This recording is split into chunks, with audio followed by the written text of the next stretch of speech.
তোর সাহস হলো কি করে কন্ট্রাক্ট পেপার ছিঁড়ে ফেলার? খুব সাহস বেড়ে গিয়েছে তোর, তাই না? ডানা গজিয়েছে তোর। কিছু সময়ের ব্যবধানে কাজের মেয়ে থেকে নিজেকে এই বাড়ির মালকিন ভাবতে শুরু করেছিস। তোকে আজ আমি মেরেই ফেলবো। বলে চুলের মুঠি ধরে টানতে টানতে ফুলে সজ্জিত বিছানা থেকে নামিয়ে নিয়ে এলো সদ্য বিবাহিত নববধূকে, তার স্বামী নামক নির্দয় ব্যক্তি। অঙ্কন ভাই, লাগছে আমার। মনে হচ্ছে মাথা থেকে সব চুল উপড়ে যাচ্ছে। মাথা ব্যথায় টনটন করছে। প্লিজ চুলের মুঠি ছাড়ুন অঙ্কন ভাই। খুব কষ্ট হচ্ছে আমার। দম বন্ধ হয়ে আসছে, বিশ্বাস করুন। আমি কোনো পেপার ছিঁড়িনি। আমি তো জানিও না আমাদের কন্ট্রাক্ট ম্যারেজ হয়েছে। গতকাল রাতে আপনি যখন আমার হাতে পেপার ধরিয়ে দিয়ে বলেছিলেন ঝটপট সাইন করে দিতে, ব্যাস আমি কিছু না পড়েই সাইন করে দিয়েছিলাম। তবে এখন বুঝেছি সেই পেপারটা কোনো সাধারণ পেপার ছিল না, ছিল আমাদের বিয়ের কন্ট্রাক্ট পেপার। যেখানে আমাদের সম্পর্কটাই একটা চুক্তির সম্পর্ক, ভিত্তিহীন, শুধুমাত্র কাগজের একটা সম্পর্ক টিকিয়ে রাখার জন্য আমি কেন কন্ট্রাক্ট পেপার ছিঁড়ে ফেলার দুঃসাহস দেখাতে যাব? দাদিমা যখন আমাকে আপনার রুমে নিয়ে আসে, তখন বড় বাবাকে আপনার রুম থেকে বের হতে দেখেছি আমি। তুই ঠিক কি মিন করছিস অজান্তা? তুই বলতে চাইছিস ড্যাড এই কাজ করেছে? দোহাই আপনার, বিশ্বাস করুন আমার কথা। আমি সত্যিই কিছু করিনি। একদম চুপ। আর একটা কথা বলবি তো একদম গুলি করে মাথার খুলি উড়িয়ে দিব। অঙ্কন চৌধুরীর বউ হওয়ার খুব শখ ছিল তোর, তাই না? তুই কি ভেবেছিলি একটা কাগজে নিজের নাম লিখে আর তিন কবুল বললেই তুই এই বাড়ির কাজের মেয়ে থেকে বাড়ির বউ হয়ে যাবি?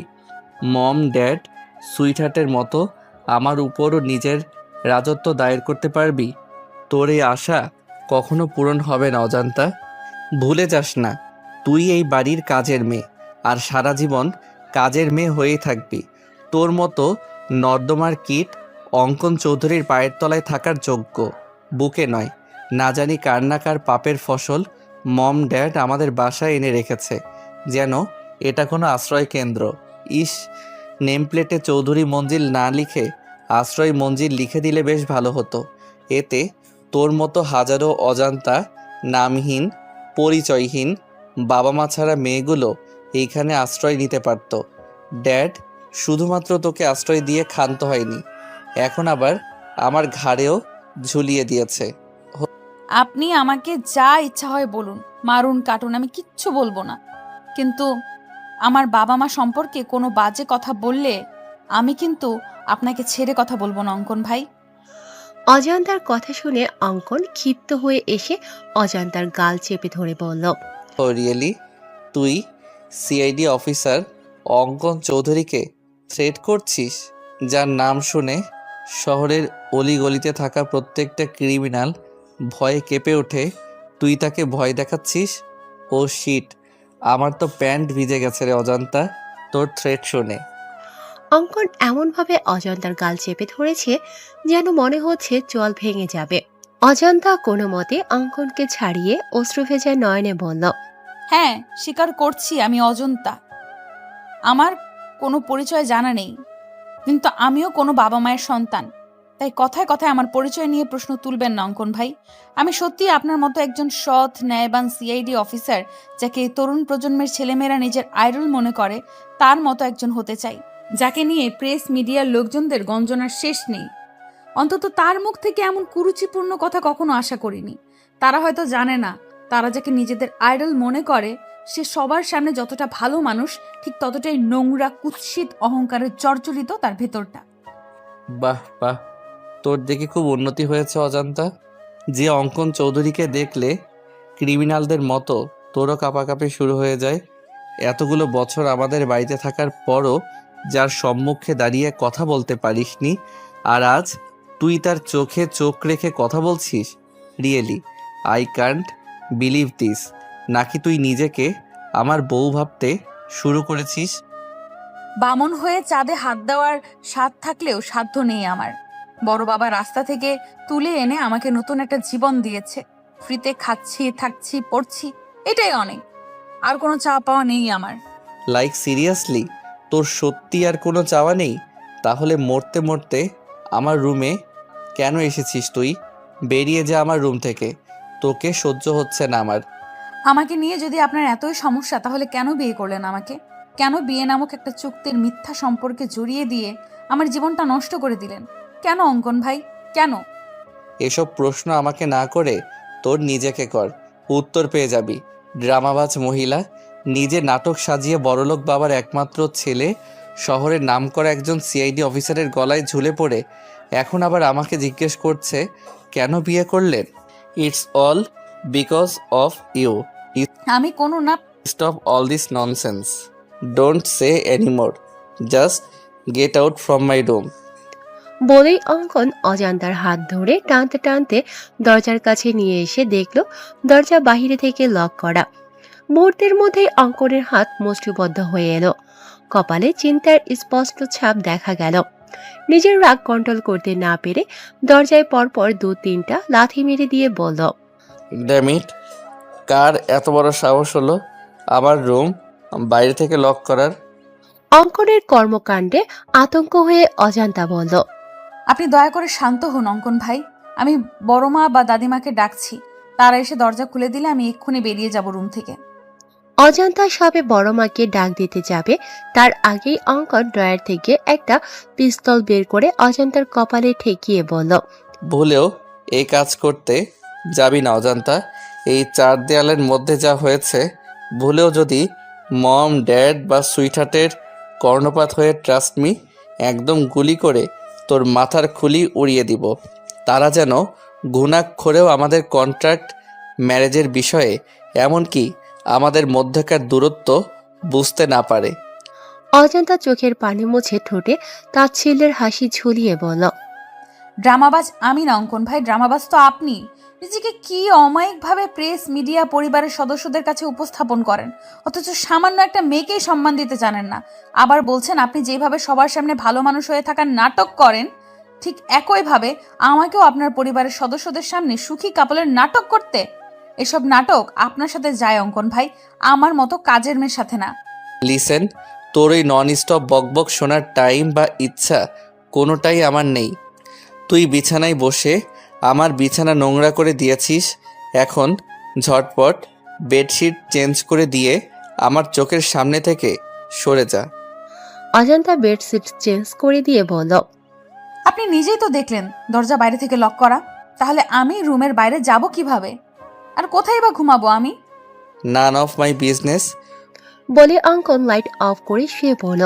অজান্তা কি করবে বুঝতে না পেরে ঠাই সেখানে দাঁড়িয়ে রইল। ফজরের আজানের মিষ্টি ধ্বনি কর্ণপাত হতেই তন্দ্রা কেটে যাওয়ার সাথে সাথে আপনা আপনি দর্শনেন্দ্রিয় খুলে যায় অজান্তার। অজান্তার গাত্রে এখনো বিয়ের লাল বেনারসি জড়ানো রয়েছে। বিয়ে বাসরাত নিয়ে প্রত্যেকটা মেয়ের জীবনে নানা রকম জল্পনা কল্পনা থাকে। স্বামী নামক অপরিচিত ব্যক্তির জন্য মনের গহীনে কত শত স্বপ্নের জাল বোনা থাকে। সেরকমটা অজান্তারও ছিল, অথচ তার বাসরাতে স্বামীর বিছানার জায়গাটুকু মিলেনি। তার ব্যালকনিতে রাত্রি যাপন করতে হয়েছে। হয়তো তার ললাটে এমনটাই লেখা ছিল। সারা রাত গরম আর মশার কামড়ে একটুও ঘুম হয়নি অজান্তার। রাতে গহনাগুলো খুলে মেঝেতে রেখেছিল, সেগুলো মেঝে থেকে তুলে অঙ্কনের ড্রেসিং টেবিলের ওপর খুব সতর্কতার সাথে রেখে অজান্তা পা টিপে টিপে ওয়াশরুমে চলে গেল। অজান্তা নামাজ পড়ার জন্য অজু করে এসে দেখে কোথাও জায়নামাজ নেই। পরক্ষণে অজান্তার চোখ পড়ে রাতে উঠিয়ে রাখা বেডশিটের ওপর। জায়নামাজ না পেয়ে অজান্তা বেডশিট বিছিয়ে ফজরের সালাত আদায় করে নেয়। অজান্তা নামাজ শেষ করে অগোছালো রুমটা পরিষ্কার করছে, এমন সময় দরজার বাহির থেকে আঞ্জুম আরা চৌধুরী গলা শুনতে পায়। দরজার অপর প্রান্ত থেকে আঞ্জুম আরা চৌধুরী বলছেন, সরি দাদু ভাই, আমি তোমাদের প্রাইভেসির জন্য বাইরে থেকে দরজা লক করে দিয়েছিলাম, যাতে তোমাদের বাসরাত আরো মধুময় হয়ে ওঠে, দুজন দুজনের মনের গহীনে পৌঁছে যেতে পারো। আই থিঙ্ক এতে তোমাদের উপকার হয়েছে।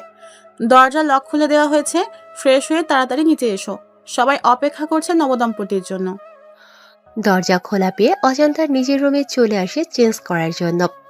অজান্তা একটা চুড়িদার নিয়ে ওয়াশরুমে যাবে, এমন সময় নাতাশা চৌধুরী এসে বলল, অজান্তা, তুই এই রুমে কেন? তুই জানিস না বিয়ে হবার সাথে সাথে বরের ঘর নিজের ঘর হয়ে যায়? গতকাল থেকে বাবুর রুম তোরও রুম হয়ে গেছে। এখন থেকে তুই বাবুর রুমে থাকবি। আমি বাবুর রুমে গিয়ে দেখি বাবু ঘুমিয়ে আছে, কিন্তু কোথাও তোকে না পেয়ে আমার এখানে আসতে হলো। আসলে বড় মা, আমি অঙ্কন ভাইয়ের রুমেই ছিলাম, কিন্তু আমার কাপড় চোপড় সব কিছু এই রুমে রয়েছে, তাই চেঞ্জ করার জন্য এসেছি। আমি এক্ষুনি শাড়ি চেঞ্জ করে চুড়িদার পরিধান করে আসছি। তোকে শাড়িতে অনেক সুন্দর লাগছে অজান্তা, আমি তোর জন্য শাড়ি নিয়ে এসেছি। এখন কথা না বাড়িয়ে তাড়াতাড়ি শাওয়ার নিয়ে এই শাড়ি আর গতকাল তোর বড় বাবা যে গহনাগুলো তোকে দিয়েছে সেগুলো পরে নিচে আয়। ঠিক আছে বড় মা, তবে তোমার অসুস্থ শরীর, তুমি আবার কিচেনে যেও না কিন্তু। আমি চেঞ্জ করে এসে সবার জন্য নাস্তা রেডি করছি। তাছাড়া বেলি তো আছেই, ও আমাকে হাতে হাতে সাহায্য করবে। তুমি একদম আগুনের কাছে যাবে না বড় মা। নাতাশা চৌধুরী অজান্তাকে নিজের বুকে টেনে নিয়ে বলল, পাগলি মেয়েটা কত ভাবে আমার জন্য, এজন্যই আমি আর ইমতিয়াজ তোকে সারা জীবন আমাদের সংসারে রাখার লোভ সামলাতে পারিনি। এখন যা তো, ঝটপট রেডি হয়ে নিচে আয়। নাতাশা চৌধুরী বেরিয়ে গেল। অজান্তা তার দেওয়া প্যাকেট খুলে দেখে একটা কালো আর ব্লু কালারের জামদানি, 2টা শাড়ি রয়েছে, তার সাথে প্রয়োজনীয় সবকিছু। অজান্তার দেরি না করে তাড়াতাড়ি রেডি হয়ে নিচে যাবে। এমন সময় মনে পড়ে বড় মা তো গহনা নিতে বলেছিল, কিন্তু আমি তো ভুলক্রমে গহনাগুলো অঙ্কন ভাইয়ার রুমে রেখে এসেছি। এখন তার রুমে গেলে যদি আবার রাতের মতো বকাঝকা করে, যদি বন্দুক নিয়ে তেড়ে এসে তার বিখ্যাত ডায়লগ দিয়ে বলে, অজান্তা তুই আবার আমার রুমে এসেছিস কেন, এক্ষুনি বের হয়ে যা আমার রুম থেকে, অন্যথায় একদম গুলি করে তোর মাথার খুলি উড়িয়ে দেব, তখন কি জবাব দেব আমি? পরক্ষণেই মনে হলো এই টাইমে অঙ্কন ভাই জগিং করতে বের হয়, নিশ্চয়ই আজও তার ব্যতিক্রম হয়নি। আমি নিশ্চিন্তে গিয়ে আমার গহনাগুলো নিয়ে আসতে পারবো। এক বুক আশার সঞ্চার করে অজান্তা অঙ্কনের রুমের দিকে পা বাড়ালো। ফোন ভাইব্রেটের শব্দে ঘুম ভেঙে গেল অঙ্কনের। অঙ্কন তড়িঘড়ি করে উঠে ফোনের দিকে চোখ পড়তেই বলল, ও শিট, আমার জগিংয়ের সময় পার হয়ে যাচ্ছে আর আমি ঠিকই পাইনি। সব হয়েছে ওই ড্রামাবাজ মেয়েটার জন্য। ওর জন্যেই অনেক রাত পর্যন্ত জেগে থাকতে হয়েছে, যার কারণে আজ আমার জগিং মিস হয়ে গেল। অঙ্কন অজান্তাকে হাজারটা বকা দিতে দিতে ফ্রেশ হওয়ার জন্য ওয়াশরুমে প্রবেশ করতেই শ্যাম্পু বা সাবান জাতীয় কিছুর উপর স্লিপ হয়ে ঠাস করে মেঝেতে পড়ে যাওয়ার ফলস্বরূপ অনেকটা ভিজে যাওয়ার সাথে সাথে কোমরেও বেশ চোট পায়। বিরক্তিতে অঙ্কন মুখ থেকে চ জাতীয় শব্দ বের করে বলল, আমি স্পষ্ট বুঝতে পারছি আমার ওয়াশরুমে কেউ এসেছিল, কিন্তু কে হতে পারে? আমার অনুমতি ব্যতীত কারো সাহস হবে না আমার রুমে প্রবেশ করার। ও মাই গড, তার মানে ওই ড্রামাবাজ নোংরা মেয়েটা আমার ওয়াশরুমেও চলে এসেছে। তোর সাহস দেখে আমি অবাক হয়ে যাচ্ছি অজান্তা, এর জন্য তোর কঠিন শাস্তি ভোগ করতে হবে। I will teach you a good lesson, mind ইট।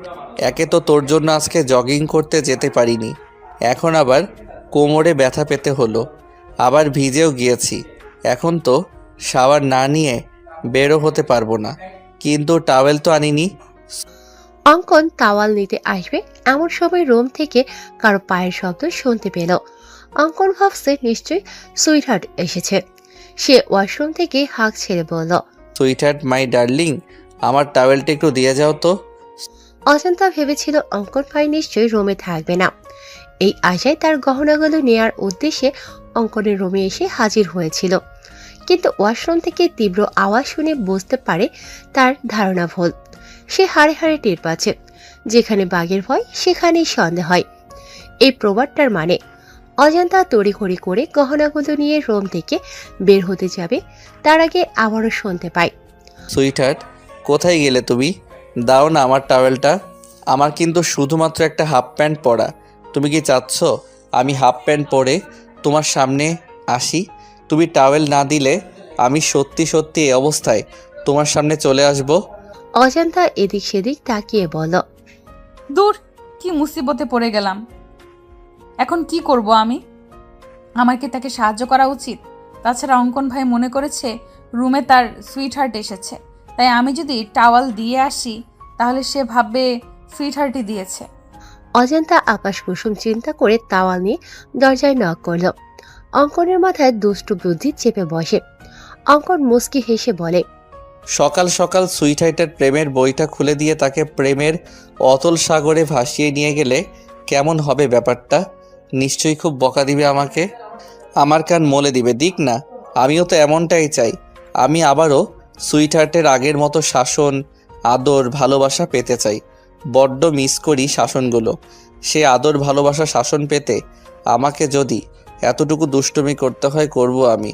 অজান্তা ভেতর থেকে অঙ্কনের কোনো রেসপন্স না পেয়ে আবারও দরজায় নক করার সাথে সাথে অঙ্কন হ্যাসকা টানে তাকে ওয়াশরুমে নিয়ে যেতেই দুজনে ব্যালেন্স হারিয়ে শাওয়ারের নিচে পড়ে যায়। শাওয়ারের নিচে পড়ে দুজনেই কাক ভেজা হয়ে গিয়েছে।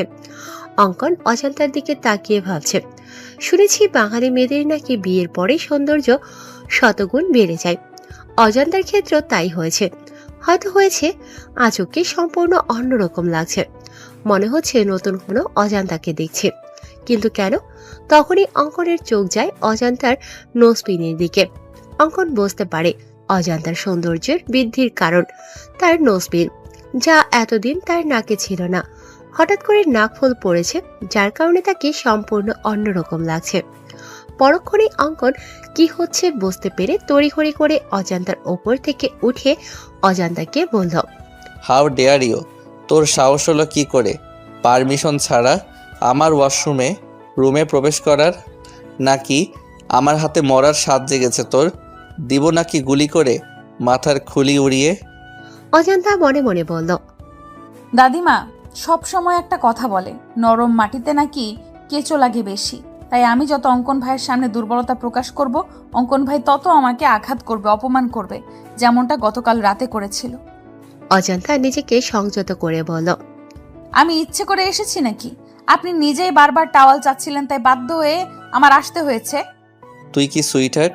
আমি সুইটহার্টকে টাওয়েল দেওয়ার জন্য ডেকেছি, তোকে নয়।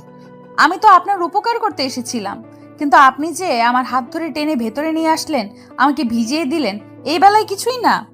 আর আমি কিছু বলতে গেলেই আপনার সেই চিরচেনা এক ডায়লগ দিবেন, একদম গুলি করে মাথার খুলি উড়িয়ে দিব।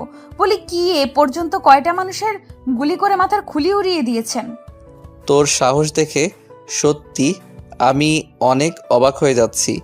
এক রাতের ব্যবধানে মুখে খই ফুটতে শুরু হয়ে গিয়েছে।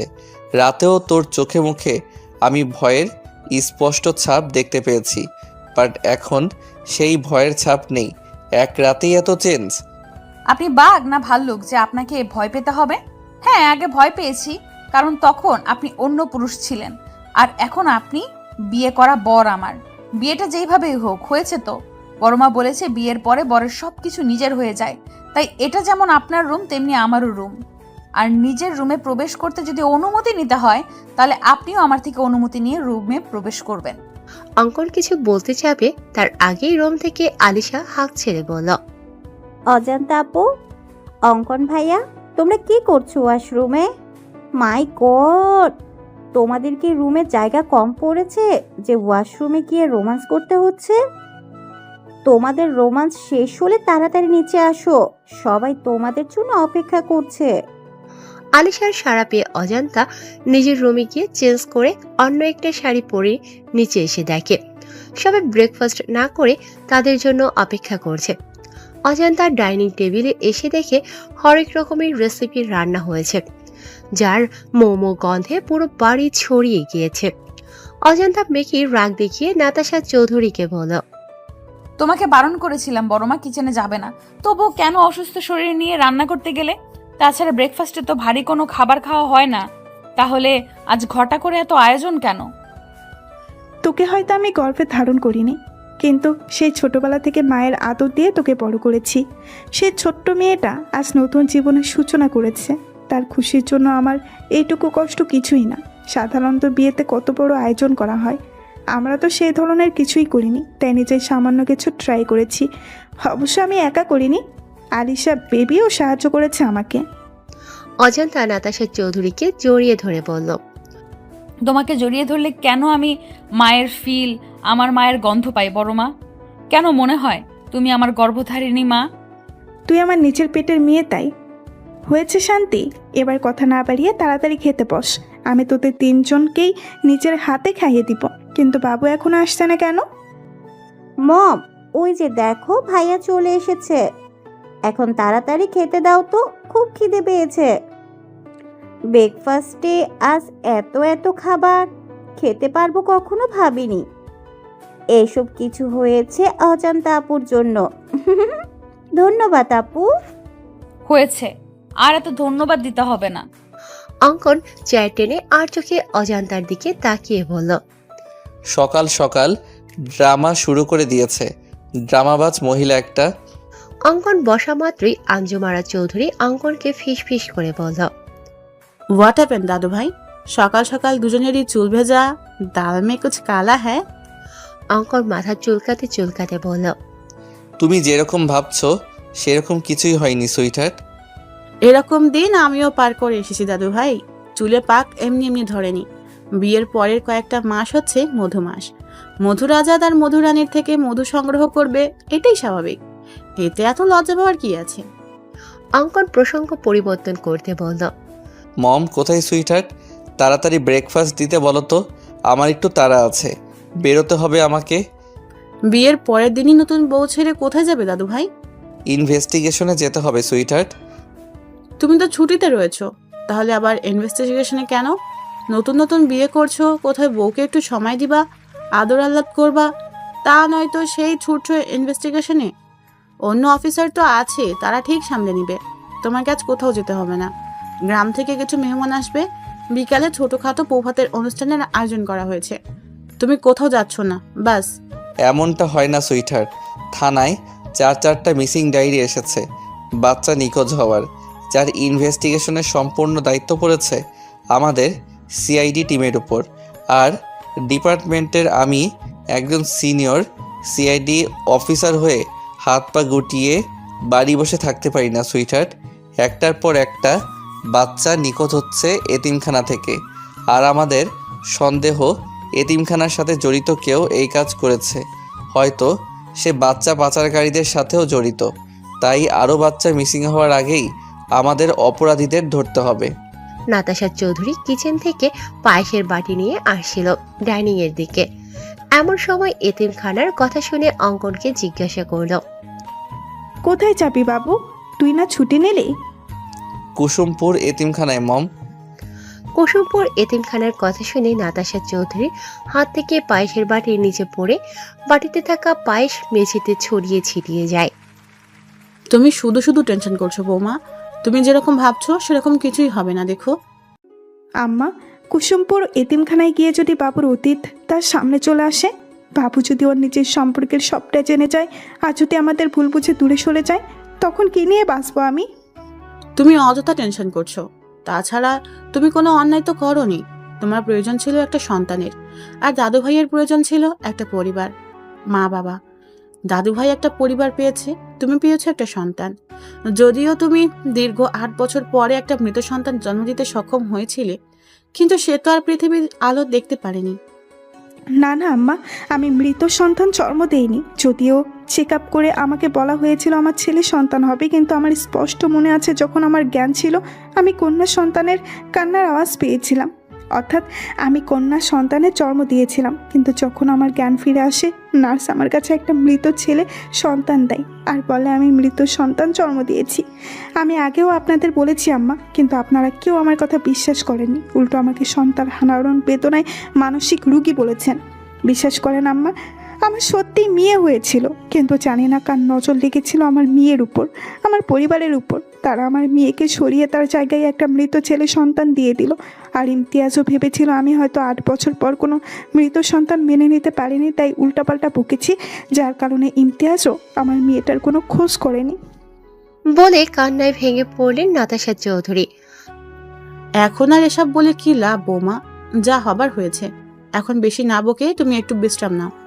অঙ্কন আর তার টিমের সদস্যরা 5 মিনিট আগে কুসুমপুর এতিমখানায় এসে পৌঁছেছে।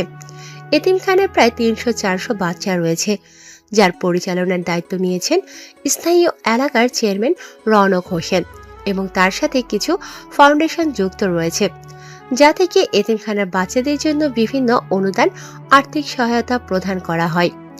একে একে যখন 4টা বাচ্চা নিখোঁজ হয়ে যায়, তখন রওনক হোসেন নিজে থানায় গিয়ে মিসিং ডায়েরি করে আসে। অঙ্কন এসে রওনক হোসেনকে জিজ্ঞাসা করল, আচ্ছা চেয়ারম্যান সাহেব, এসব হলো কিভাবে? 4টা বাচ্চা কি একসাথে নিখোঁজ হয়েছে নাকি আলাদা আলাদাভাবে? স্যার, আমি চেয়ারম্যান মানুষ, আমার নানান কাজে ব্যস্ত থাকতে হয়। আমি শুধুমাত্র এতিমখানা পরিচালনা করি, কিন্তু বাচ্চাদের দেখাশোনা করতে রহমত চাচাকে অনেক বিশ্বস্ত একজন লোক। রহমত চাচা অনেক বিশ্বস্ত একজন লোক, অনেক আগে থেকে এখানে রয়েছে, অর্থাৎ আমার আগে এতিমখানা পরিচালনা করতো আমার বাবা। রহমত চাচা তখন থেকেই এখানে রয়েছে। 2 দিন আগে রহমত চাচা আমাকে ফোন করে বলে যে রাব্বি নামের একটা ছেলেকে অনেকক্ষণ যাবৎ দেখতে পাচ্ছে না।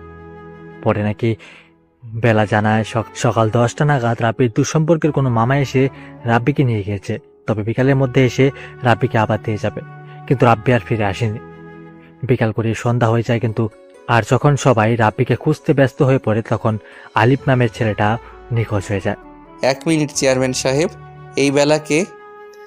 অঙ্কনের কথা শুনে পাশ থেকে একটা মধ্যবয়সী মহিলা বলে উঠল, আমি করছি সাহেব। এই বেলা 1 নাম্বারের কুটনি বেডি, একজনের কথা অন্যজনের কাছে লাগানোর কাজ। বেয়াদব একটা মহিলা, ওর মধ্যে কোনো শিক্ষা দীক্ষা নাই, আছে খালি কুটনামি ওনার গুণ। ওর ওই কুটনামির জন্যে ওর বর ওরে তালাক দিছে, তাই এখন এই এতিমখানায় আসে উঠিছে। এতিমখানার রান্ধার কাম করে ওই কুটনি বেডি। আমার মনে হচ্ছে ওই কুটনি বেডি নিশ্চয়ই এই কাজের লগে জড়িত আছে। ওই বেডি এই ফুলের মতন বাচ্চাগুলনরে গায়েব করিছে। কিন্তু তুমি কে? আমি রেশমি সাহেব। আমি আগে এই এতিমখানার রান্ধার কাম করতাম, কিন্তু ওই বেলা কুটনি উড়ে এসে জুড়ে বইছে। কে কুটনি আর কে শুটনি সেইটা আমরা ঠিকই বের করে নিব। তোমরা এইটা বলো যে এই কুটনি এই বেলা কে কোথায় পাবো? চেয়ারম্যান সাহেব বলল, স্যার, ওই বেলা ওইখানেই থাকে, তবে আজ সকাল থেকে ওকে কোথাও দেখতে পাচ্ছি না। আমি কইছিলাম না সাহেব, ওই কুটনি বেলা এর সাথে জড়িত। আপনারা আসবেন জানতে পারে হয়তো কোন হানে ঘামটি মেরে বসে আছে। আপনি খালি একবার আমারে হুকুম দেন সাহেব, আমি ওই কুটনির চুলের মুঠি ধরে টাইনে নিয়ে আসবানি। তাহলে তো তুমি নিশ্চয়ই জানো বেলা কোথায় গিয়েছে। এখন ঝটপট বলে দাও বেলা কোথায়। রেশমি আমতা আমতা করে বলল, না না সাহেব, আমি কিছু জানি না। ওই রাগের বশে এত কিছু করে ফেলেছি সাহেব। বুঝতে পেরেছি, বেলার প্রতি অনেক ক্ষোভ জমে আছে তোমার। আমারে তোর অপবাদ দিয়ে বেলা আমার জায়গা দখল করেছে সাহেব। ক্ষোভ তো থাকারই কথাই, তবে আমি সত্যিই জানি না এই বেলা কুটনি কনে গিয়ে মরিছে। ঠিক আছে, সমস্যা নেই, আমরা ঠিক জেনে নিব। রেশমি ফিস ফিস করে বলল, ওই বেলা কুটনি যেই হানেই যাক ওর মুখে যেন ঠাডা পড়ে, ওরা যেন কাল নাগিনী সবল দিয়ে মারে, শয়তান বেটি। রেশমি যদিও ফিস ফিস করে কথাগুলো বলেছেন, তবুও অঙ্কনের কান পর্যন্ত ঠিক পৌঁছে গেছে। অঙ্কন মুস্কি হেসে রেশমির ভাষা ফলো করে বলল, বেডি মাইন্সের শত্রু।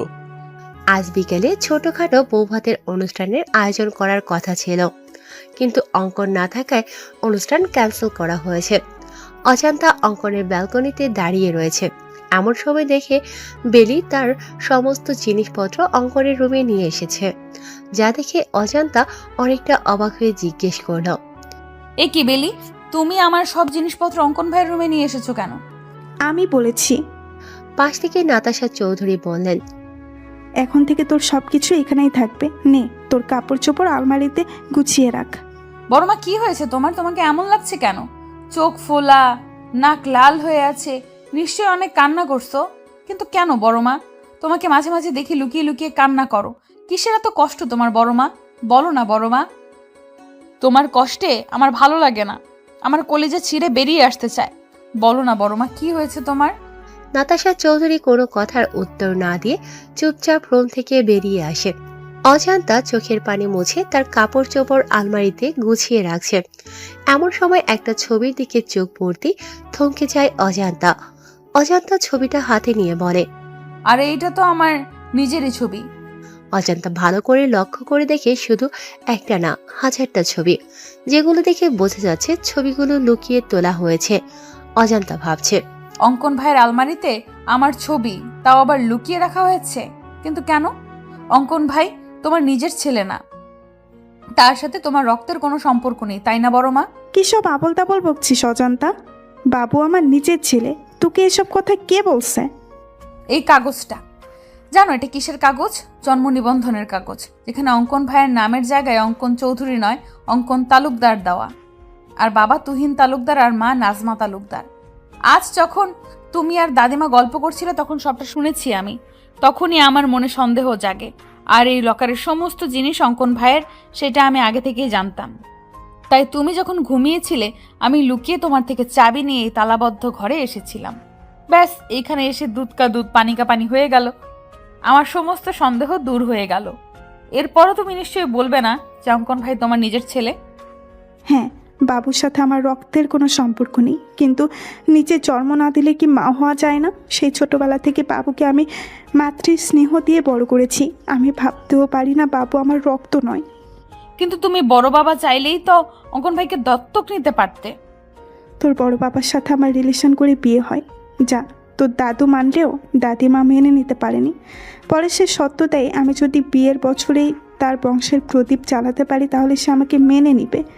আমাকে ছেলে সন্তানের জন্ম দিতে হবে, কিন্তু 7 বছর চেষ্টার পরেও কোনো সন্তানের মুখ দেখতে পারিনি আমি। কত ডক্টর কবিরাজ দেখিয়েছি, কিন্তু দিন শেষে শূন্য হাতে ফিরেছি।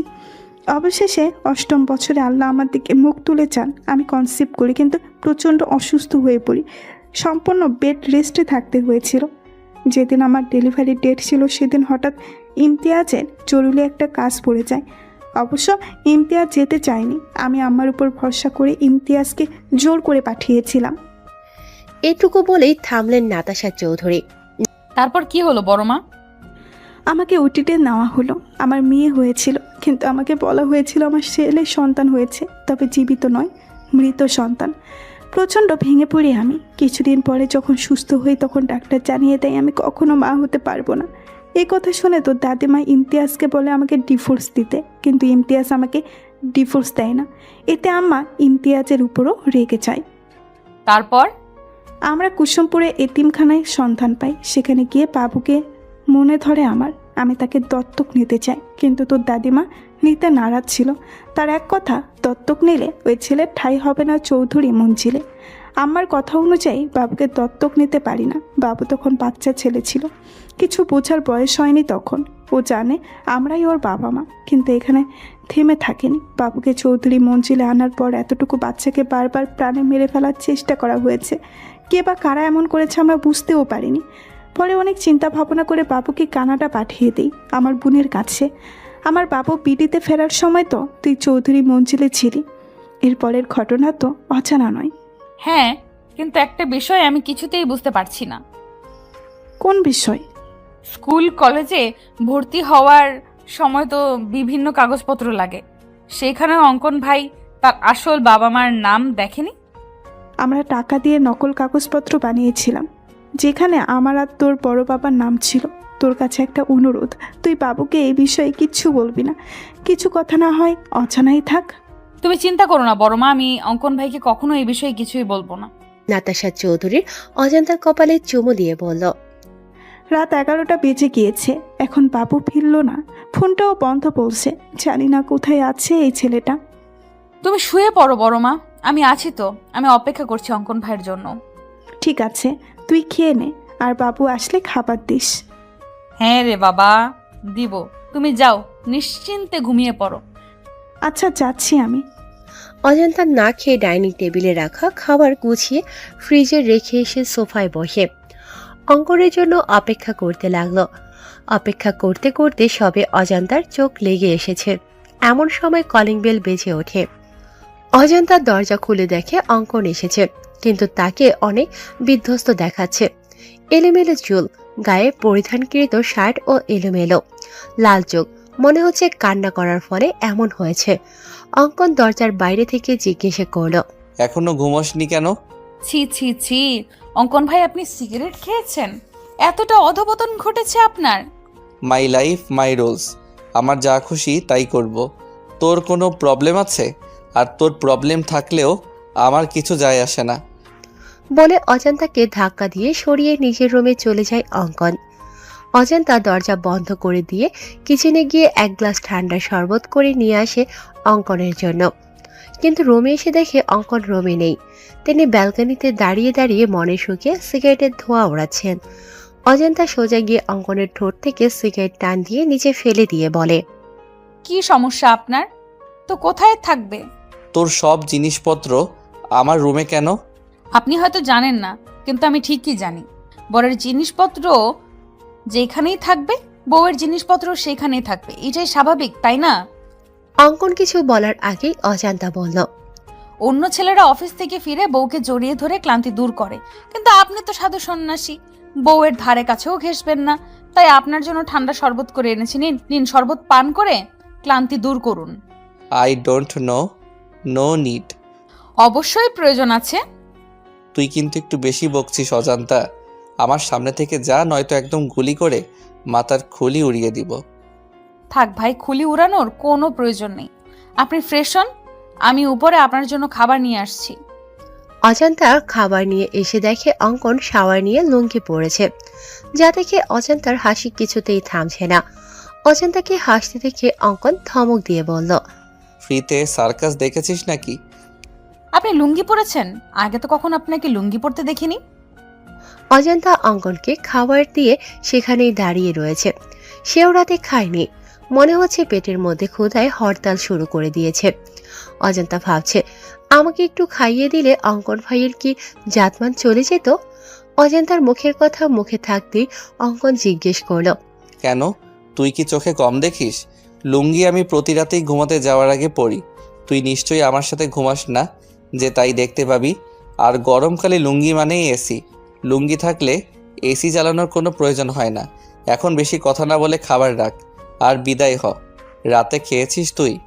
ব্যাস এইটুকু কথায় অজান্তার মনে যেন প্রেমের বইটা বইতে শুরু করলো। অজান্তা অনেকটা অভিমানে সুরে বলল, আমার ক্ষুধা নেই। আমি জিজ্ঞেস করেছি খেয়েছিল কিনা, ক্ষুধা আছে কি নেই এটা জিজ্ঞেস করিনি। বেশ অপমান বোধ করে অজান্তা। অজান্তা ভাবছে রুম থেকে বেরিয়ে যাবে, কিন্তু তার আগেই অজান্তাকে অবাক করে দিয়ে অঙ্কন এক লোকমা খাবার অজান্তার মুখের সামনে তুলে ধরে, যা দেখে খুশিতে অজান্তার চোখে পানি চলে আসে। অজান্তা আবেগে আপ্লুত হয়ে জিজ্ঞেস করে, আমাকে ভালোবাসেন অঙ্কন ভাই? দেখতে দেখতে কেটে গেল কয়েকদিন।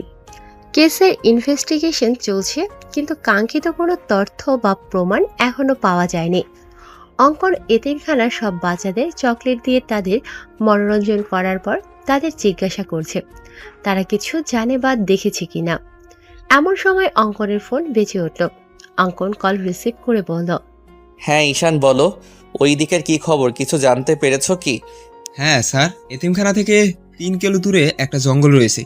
ওই জঙ্গলে বেলা নামের মহিলাটার লাশ পাওয়া গেছে।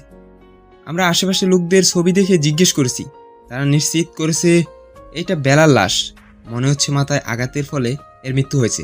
কিভাবে মৃত্যু হয়েছে সেটা তো ফরেনসিক রিপোর্ট এলে জানা যাবে।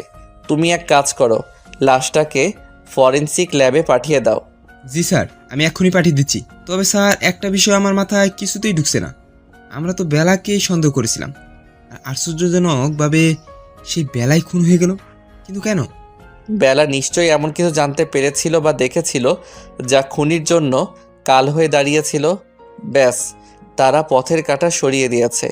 এই বেলা বেঁচে থাকলে আমাদেরকে অনেক তথ্য দিয়ে সহায়তা করতে পারত, কিন্তু কোনো ব্যাপার না। এই বেলায় আমাদের পৌঁছে দিবে আসল অপরাধী পর্যন্ত। তুমি ফরেনসিক ল্যাবে চলে যাও, আমিও আসছি। ঠিক আছে স্যার। হ্যাঁ, উক্টর রবিন কিছু জানতে পারলেন? হ্যাঁ অঙ্কন, আনুমানিক 4 ঘন্টা আগে বেলা মারা গিয়েছে। তবে এই বেলার মৃত্যু আঘাতের ফলে হয়নি। তাহলে কিভাবে হয়েছে? বিষের কারণে। বেলাকে বিষ দিয়ে মারা হয়েছে। এই দেখো, ওর ঠোঁট গলা কেমন নীল হয়ে গিয়েছে। আমি হয়তো খুনিকে এটা বলতে পারবো না, কিন্তু বেলাকে বিষ কে দিয়েছে সেটা বলতে পারবো। ডক্টর রবিনের কথা শুনে ঈশান বলল, কিভাবে স্যার?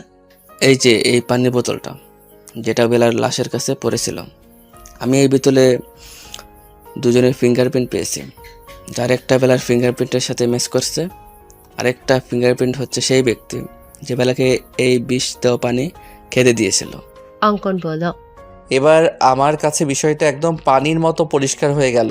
মানে কেউ বেলাকে জঙ্গলে ডাকে, এরপর বেলা যখন জঙ্গলে যায় তখন কেউ বেলাকে পেছন থেকে মাথায় ভারী কিছু দিয়ে বাজেভাবে আঘাত করে। বেলা মৃত্যু যন্ত্রণায় ছটফট করতে থাকে। তার পানির তেষ্টা পায়।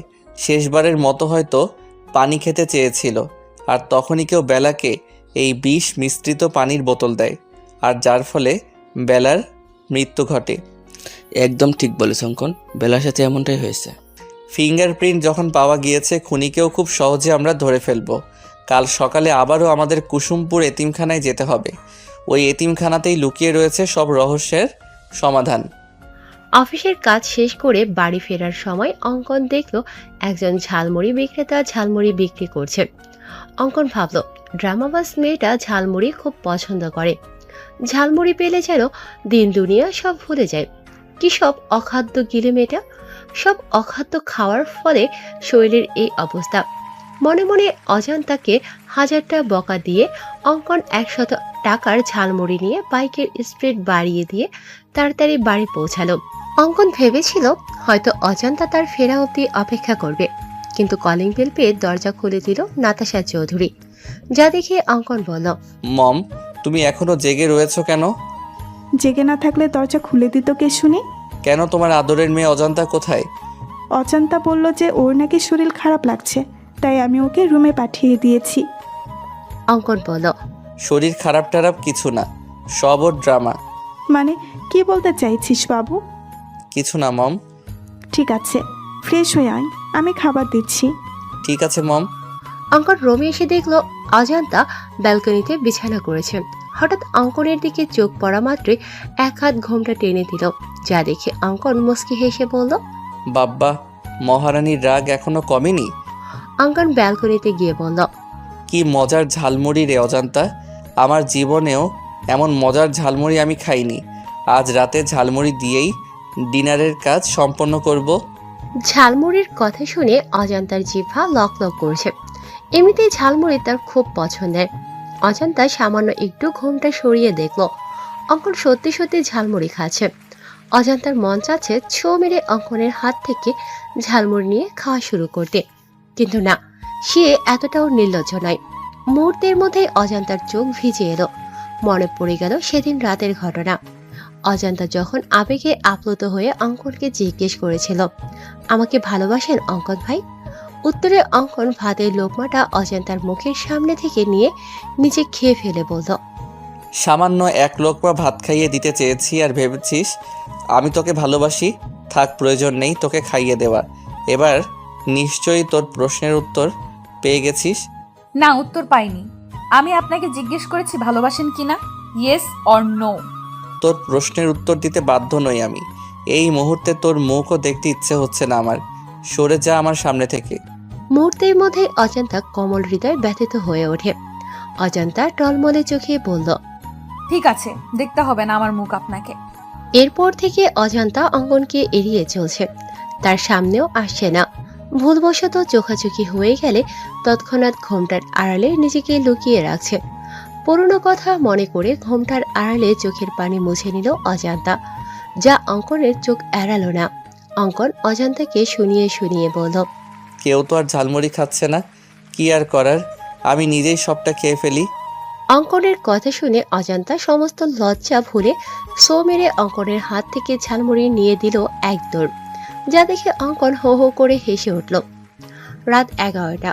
অজান্তা ঘুমানোর জন্য ব্যালকনিতে বিছানা ঠিকঠাক করে ঘুমানোর প্রস্তুতি নিচ্ছে। এমন সময় অঙ্কন ব্যালকনিতে উপস্থিত হয়। অঙ্কনকে দেখা মাত্র হায় আল্লাহ বলে অজান্তা মাথায় ঘোমটা টেনে নিজেকে আড়াল করে নেয়।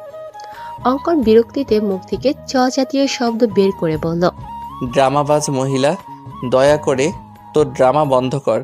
এমন ভাব করছিস যেন তোর সামনে স্বয়ং তোর ভাসুর এসেছে, তাকে দেখে নিজেকে ঘোমটার আড়ালে নিয়ে গিয়েছিস। আপনি নিজেই বলছেন আপনাকে যেন আমার মুখ না দেখাই, তার জন্যই তো এই অভিনব পদ্ধতি অবলম্বন হয়েছে। এতে আপনার সমস্যা কোথায় আমি বুঝতে পারছি না। তাছাড়া আপনার এখানে কি চাই? তোকে মানে এখানে তো শুতে হবে না, বিছানায় চল। এমনিতেই বেলকনিতে শুয়ে শুয়ে জ্বর ঠান্ডা বাঁধিয়ে নিয়েছিস, বড় কোনো রোগ বাঁধানোর আগে বিছানায় চল। মরে গেলেও যাব না আমি। আপনার করা অপমানের কথা ভুলিনি আমি। ঠিক আছে, তোর যাওয়া লাগবে না, আমি নিজেই তোকে নিয়ে যাচ্ছি বলে অঙ্কন অজান্তাকে কোলে তুলে নেয়। ফজরের আজানের মিষ্টি ধ্বনি কর্ণপাত হতেই ঘুম হালকা হয়ে গেল অজান্তার। অজান্তার মনে হচ্ছে সে কোনো শক্ত পাথর ব্যবহার করেছে তার বালিশ হিসেবে। পরক্ষণে অজান্তা বুঝতে পারে তার বালিশ হিসেবে ব্যবহৃত জিনিসটা কোনো পাথর নয়, স্বয়ং তার বর সিআইডি অফিসার অঙ্কন চৌধুরীর বুক। তখনই অজান্তার মনে পড়ে যায় রাতের ঘটনা। অজান্তা বিছানায় আসবে না বলতেই অঙ্কন তাকে কোলে তুলে নেয়। অজান্তা অঙ্কনের কোল থেকে নামার জন্য ছটফট করলে অঙ্কন ফট করে অজান্তার কপালে চুমু দিয়ে দেয়। ব্যাস, অজান্তার সারা শরীরে বিদ্যুৎ গতিতে শিহরণ বয়ে যায়। মুহূর্তের মধ্যেই সে যেন কাঠের পুতুলে পরিণত হয়ে যায়। একদম বিড়াল ছানার মতো অঙ্কনের বুকে লেপ্টে পড়ে থাকে অজান্তা। অঙ্কন তাকে নিয়ে বিছানায় শুইয়ে দিয়ে নিজেও তার পাশে শুয়ে পড়ে। অবশ্য শোয়ার আগে অঙ্কন মাঝখানে কোলবালিশ দিয়েছিল, কিন্তু অজান্তা দেখলো কোলবালিশ নিচে পড়ে রয়েছে আর অজান্তা পড়ে রয়েছে অঙ্কনের বুকে। অজান্তা অঙ্কনকে ভালো করে পর্যবেক্ষণ করে বলল, ইস, আমার ব্ল্যাক ডায়মন্ডটা। আমি খুব ভালো করেই জানি ব্ল্যাক ডায়মন্ড আপনি আমাকে ভালোবাসেন। আমি খুব ভালো করেই জানি ব্ল্যাক ডায়মন্ড আপনি আমাকে ভালোবাসেন, আর সেই ভালোবাসার গভীরতা অনেক বেশি। আপনি আমার সাথে যা যা করেছেন সবটা আপনার অভিনয়। কোনো এক অজানা কারণে আপনি আমাকে দূরে সরিয়ে রেখেছেন। আমার মতো আপনারও প্রেমের বইটা অনেক আগেই খুলেছে, আর খুব শীঘ্রই আপনি নিজের মুখে বলবেন, হ্যাঁ অজন্তা, তোমার মতো আমারও প্রেমের বইটা খুলে গেছে। 7-5 ভেবে অজান্তা বিছানা ছেড়ে উঠতে যাবে, তার আগেই শাড়িতে টান পায়। অজান্তা দেখে তার শাড়ির আঁচলের কিছু অংশ অঙ্কনের পিঠের নিচে রয়েছে। অজান্তা এসে আবারও অঙ্কনকে জড়িয়ে ধরে বলে, আচ্ছা ব্ল্যাক ডায়মন্ড, আপনি কালা আমি ধলা, আমাদের পোলাপাইন কি কালা ধলার সংমিশ্রণে বেগুনি কালারের হবে? বুকের উপর ভারী কিছু অনুভব করতে অঙ্কনের ঘুম ভেঙে যায়। ঘুম ভাঙতেই দেখে অজান্তা তার বুকের উপর বিড়াল ছানার মতো লেপ্টে রয়েছে, যা দেখে অঙ্কনের ইচ্ছে হয় না অজান্তাকে জাগাতে। সে চোখ বুজে ঘুমের ভান ধরে পড়ে থাকে, কিন্তু অজান্তার আজগুবি কথা শুনে সে আর স্থির থাকতে পারে না। অঙ্কন এক ঝটকায় অজান্তাকে নিজের থেকে সরিয়ে ধমক দিয়ে বলে, what the hell are you? অঙ্কনের ধমকে অজান্তা ভয় পাওয়ার পরিবর্তে দাঁত কেলিয়ে বলে, বলেন না অঙ্কন ভাই, আমাদের পোলাপাইন কি বেগুনি কালারের হবে? এই জন্যই কথাই বলে বানরদের বেশি লাই দিতে নেই। বেশি লাই পেয়ে তারা ঠিক এইভাবে মাথায় উঠে নাচতে শুরু করে। অনেক নেচেছিস, এবার নাম আমার বিছানা থেকে। অজান্তা বিছানা থেকে নেমে ওয়াশরুমের দিকে যেতে গিয়ে ফিরে এসে অঙ্কনের দু গালে 2টা চুমু দিয়ে বলল, আমি কখনো কারোর কাছে ঋণী থাকি না। আপনি রাতে আমাকে একটা চুমু দিয়েছিলেন, তাই এখন আমি সুদ সহ 2টা ফেরত দিলাম। হিসাব একদম বরাবর। বলে অজান্তা ওয়াশরুমে চলে গেল। অজান্তার যাওয়ার পানে তাকিয়ে অঙ্কন বলল, আমিও দেনাদার হয়ে থাকতে পছন্দ করি না। পাওনাদারকে তার পাওনা ঠিক সময় পরিশোধ করে দিতে পছন্দ করি। বলে আবারও ঘুমের রাজ্যে পাড়ি জমালো অঙ্কন। অজান্তা ফজরের নামাজ আদায় করে নিচে এসে দেখল নাতাশা চৌধুরী কিচেনে রান্না করছে। অজান্তা অবাক হয়ে জিজ্ঞেস করলো, এ কি বড় মা, এত সকাল সকাল তুমি কিচেনে কেন? তোমার ক্ষুধা লেগেছে আমাকে বলতে পারতে, আমি নাস্তা তৈরি করে দিতাম। তুমি শুধু শুধু কষ্ট করে এত সকাল সকাল উঠতে গেলে কেন? আমাদের এক জায়গায় যেতে হবে অজান্তা, তার জন্যই সকাল সকালে রান্না বসিয়েছি। তোর দাদিমারও যাওয়ার কথা ছিল, কিন্তু ওনার নাকি হুট করে মাথা ব্যথা শুরু হয়েছে, তাই আমি আর তুই যাব। তুই দাঁড়িয়ে না থেকে আমার কাছে হাত লাগা, আবার বিকেলের মধ্যে ফিরতে হবে তো। ঠিক আছে বড় মা, বলো কি করতে হবে আমাকে? তুই ছোলার ডালটা ধুয়ে প্রেশার কুকারে দিয়ে দে, আমি লুচির জন্য ময়দা মেখে রাখি। বাবু কিছুদিন থেকে লুচি আর ছোলার ডাল খেতে চাইছে, তাই ভাবলাম আজ বাবুর পছন্দের লুচি আর নারকেল দিয়ে ছোলার ডাল করি।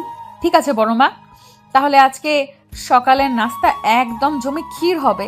তোমার হাতে লুচি আর ছোলার ডাল, উফ, এখনই জিভে জল চলে এসে গেছে। হয়েছে হয়েছে, এত আলু দিতে হবে না।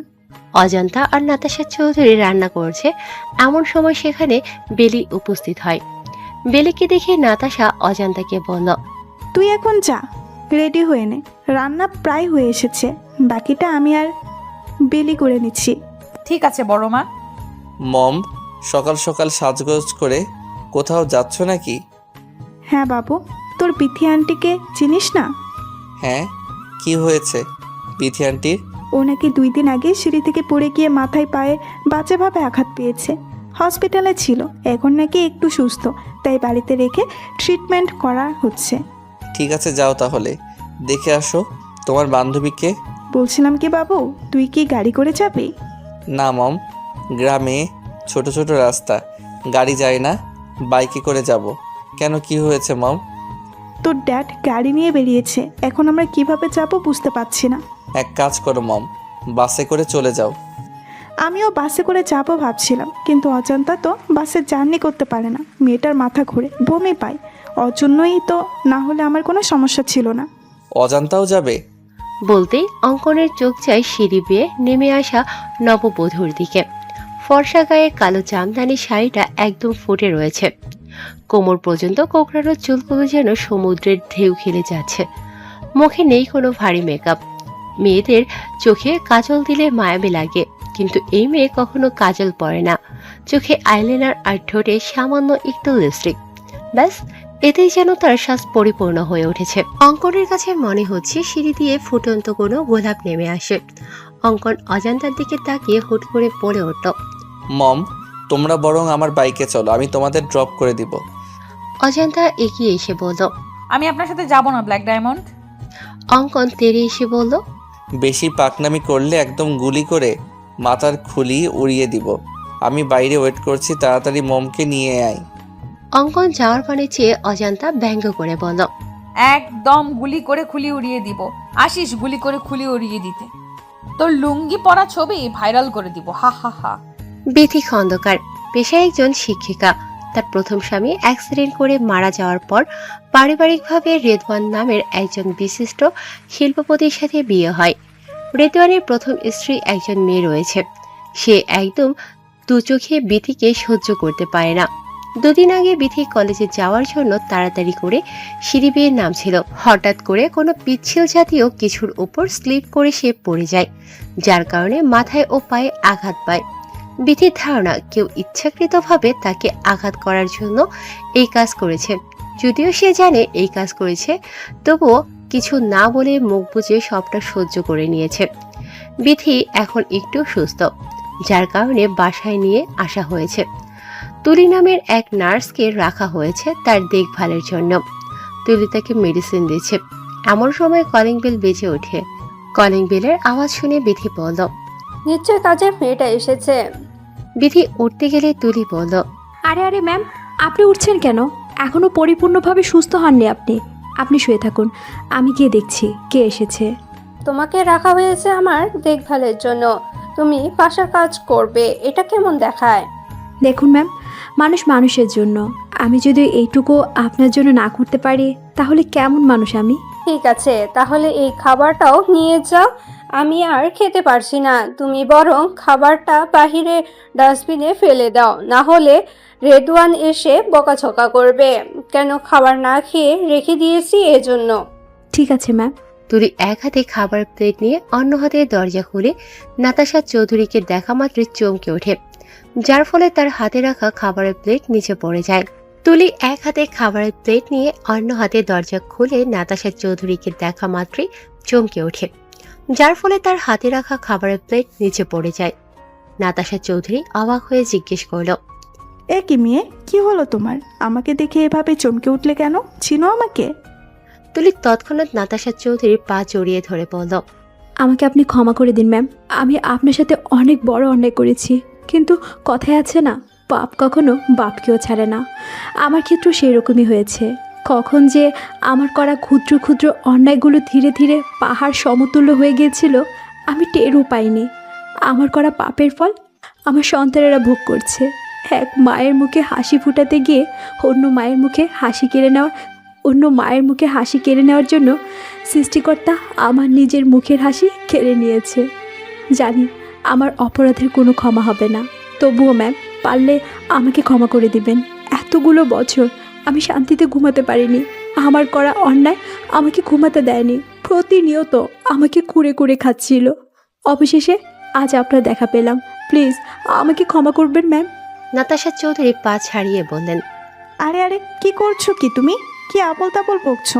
তাছাড়া আমি তোমাকে চিনিও না। তোমার হয়তো কোথাও ভুল হচ্ছে। আমার জানা মতে তুমি আমার কোনো ক্ষতি করনি। তুমি হয়তো অন্য কারোর সাথে আমাকে গুলিয়ে ফেলছো। আমি সেই পাপী যে কিনা একজন মায়ের থেকে তার সন্তান কেড়ে নিয়েছিলাম। হ্যাঁ, আমি আপনার মেয়েকে আপনার থেকে কেড়ে নিয়েছিলাম। তার মানে আমি ঠিক ছিলাম, আমি সেদিন মৃত সন্তানের জন্ম দেইনি। হ্যাঁ ম্যাম, 5 বছর ধরে আমার কাজিন নিঃসন্তান ছিল। শুধুমাত্র একটা সন্তানের জন্য প্রতিনিয়ত শ্বশুরবাড়ির সবার কাছে নির্যাতনের শিকার হতো। এমনকি ওর স্বামী ওকে ডিভোর্স দিতে চেয়েছিল। একদিন হসপিটালে এসে ও আমার হাত জোর করে বলে ওকে যেন একটা বাচ্চা চুরি করে দেই, এতে যদি কোনোভাবে ওর সংসারটা টিকে যায়। আমি প্রথমে রাজি হইনি, পরে ও আমাকে নানাভাবে ইমোশনাল ব্ল্যাকমেল করে। এক পর্যায়ে আমি রাজি হই। আমার টার্গেট ছিল কোনো বড়লোকের সন্তান চুরি করা। আমার কাজিনকে কথা দেওয়ার 2 দিন পরে আপনি হসপিটালে অ্যাডমিট হন।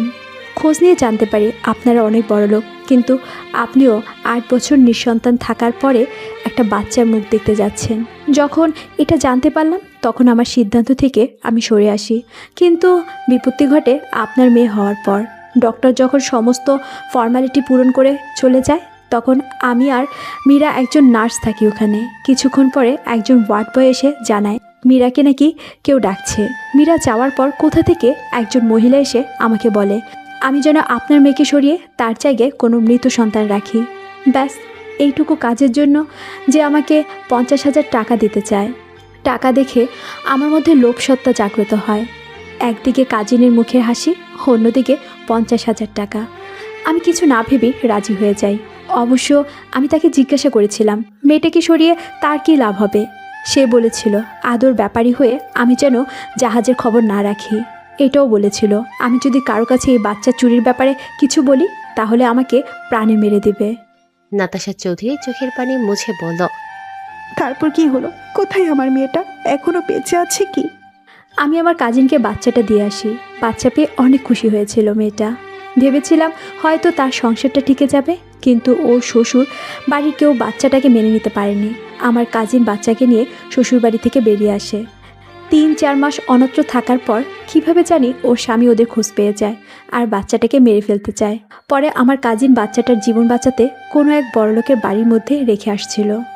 মুহূর্তের মধ্যেই নাতাশা চৌধুরী মুখে এক চেলতে হাসি ফুটে উঠল। তিনি মনে মনে বললেন, অজান্তাকে যখন পাই তখন ওর বয়স আনুমানিক 3 থেকে 4 মাস ছিল। আর আশ্চর্যজনক বিষয় হলো মেয়েটা অনেক কান্না করছিল, আর আমি যখন কোলে তুলে নিয়েছিলাম একদম চুপ হয়ে গেছিল। মনে হচ্ছিল যেন তার মায়ের কোল খুঁজে পেয়েছে। তার মানে কি অজান্তাই আমার হারিয়ে যাওয়া মেয়ে? এই জন্যই তুই বারবার বেলাকে দোষারোপ করছিলে, তাই না? নিজের দোষ বেলার উপর চাপিয়ে দিতে চেয়েছিলে, তাই না রেশমি?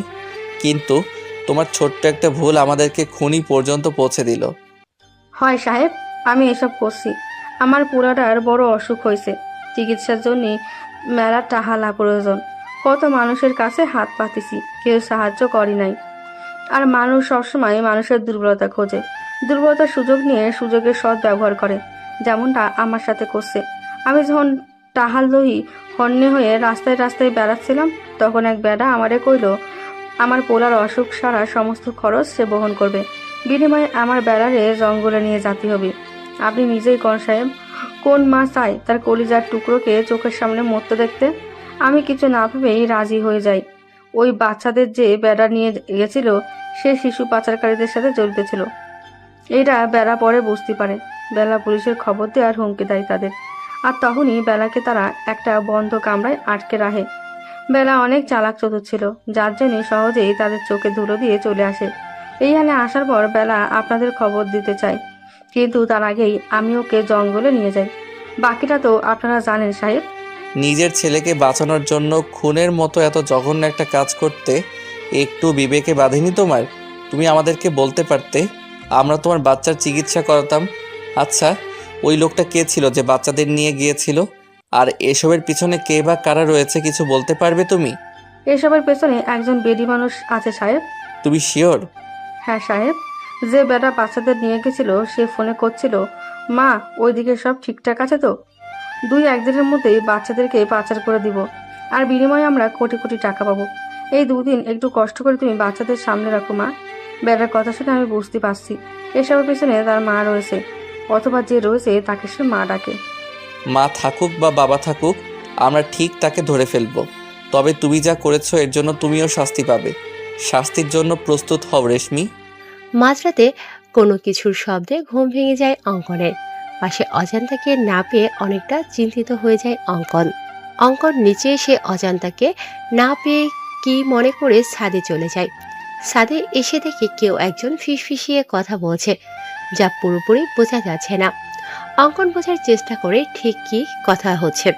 অঙ্কন সামনের দিকে এগিয়ে যেতেই তার কানে বাজে, বাচ্চাদেরকে এই চৌধুরী মঞ্জিলে রাখা হয়েছে শুধুমাত্র সকালের অপেক্ষা, সকালে তাদের পাচার করে দেওয়া হবে। মুহূর্তের মধ্যেই অঙ্কনের পা থমকে যায়। অঙ্কন ভাবতে থাকে, কে হতে পারে এই মহিলা? কণ্ঠস্বর ভালো করে বুঝতে পারছি না। আমাদের বাড়িতে মহিলার সংখ্যা 4 জন, মম, অজান্তা, সুইটহার্ট আর বেলি। মম বা সুইটহার্ট এখন এই কাজ করবে না। তাছাড়া মম ড্যাড তো ঘুমোচ্ছে, সুইটহার্টও নাকি অসুস্থ। বেলি রুমও ভেতর থেকে লক করা দেখে আসলাম। একমাত্র অজান্তা রুমের বাইরে রয়েছে। ও নো, তাহলে কি এসবের পিছনে অজান্তা রয়েছে? অজান্তাই করেছে এসব। সকাল 10টা। চৌধুরী মঞ্জিলে সবাই ব্রেকফাস্ট করছে। এমন সময় ইমতিয়াজ চৌধুরী অঙ্কনকে বলল, আরে বাবু, কেসটা কত দূর আগালো? বাচ্চাদের কোনো খোঁজ পেয়েছিস? অনেকদিন হয়ে গেল এই কেসের ইনভেস্টিগেশন করছিস। হ্যাঁ ড্যাড, শুধু বাচ্চাদেরই খবর পাইনি, এর সাথে যারা যারা জড়িত আছে সবার খোঁজ পেয়ে গিয়েছি। তবে আজ এইখানে এই মুহূর্তে এই কেসের চ্যাপ্টার ক্লোজ হয়ে যাবে। অঙ্কনের কথা শুনে আঞ্জুমারা চৌধুরী বললেন, কি বলছো দাদু ভাই? তার মানে আসল অপরাধী এই চৌধুরী মঞ্জিলে রয়েছে? হ্যাঁ সুইটহার্ট, ড্যাড দুধ কলা দিয়ে কালসাপ পুষেছে। মানুষ গিরগিটির থেকেও ভয়ঙ্কর। এরা যে পাতায় খায় সেই পাতায় ফোঁটা করে। মানুষকে বিশ্বাস করার থেকে কুকুরকে বিশ্বাস করা ভালো, কারণ মানুষ বিশ্বাসঘাতকতা করলেও কুকুর কখনো বিশ্বাসঘাতকতা করবে না। অঙ্কনের কথার আগামাথা বুঝতে না পেরে নাতাশা চৌধুরী বলেন, তুই ঠিক কি বলতে চাইছিস বাবু? একটু ক্লিয়ার করে বল তো। মানছে তুই একজন সিআইডি অফিসার, তাই বলে তুই বাড়ির লোকদের সন্দেহ করছিস? আমাদেরকে তোর অপরাধী মনে হয়? মম, তুমি খুব ভালো করে জানো আমি কখনো প্রমাণ ছাড়া কথা বলি না। আমি যখন বলেছি আসল অপরাধী এই বাড়িতে রয়েছে, তার মানে নিশ্চয়ই প্রমাণ সঙ্গে করে নিয়ে এসেছি। তাহলে বলছিস না কেন? কে করেছে এসব? কে বা কারা এর পেছনে রয়েছে? অজান্তা। অজান্তার কথা শুনে আঞ্জুমারা চৌধুরীর মুখে হাসি ফুটে উঠল। তিনি বললেন, আমার প্রথম থেকেই এই মেয়ের উপর সন্দেহ ছিল। নিশ্চয়ই ও টাকার জন্য এসব করেছে। লোভী মেয়ে একটা। দাদু ভাই, তুমি বরং ওকে নিয়ে জেলে ভরে দাও। কত বড় সাহস! সিআইডি অফিসারের বাড়িতে থেকেই বাচ্চা পাচার করছে। না জানি আরো কি কি অপরাধের সাথে জড়িত আছে এই মেয়ে। আর কত ভালো মানুষের মুখোশ পরে থাকবে সুইটহার্ট।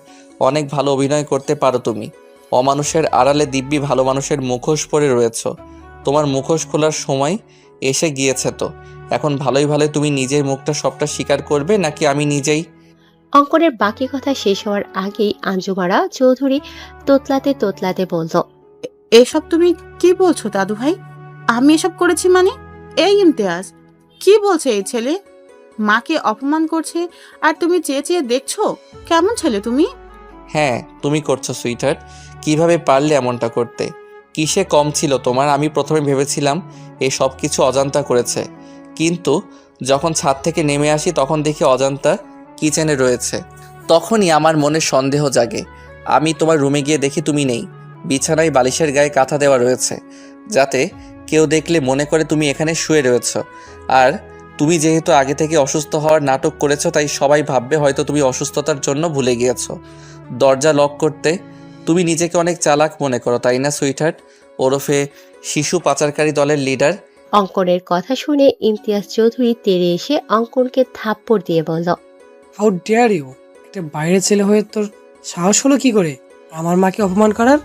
বাইরের ছেলে কথাটা শুনে অঙ্কনের পা থমকে যায়।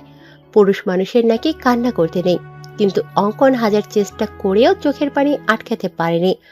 অঙ্কন নিজেকে সামলে নিয়ে বলল, হ্যাঁ স্যার, আপনি ঠিকই বলেছেন।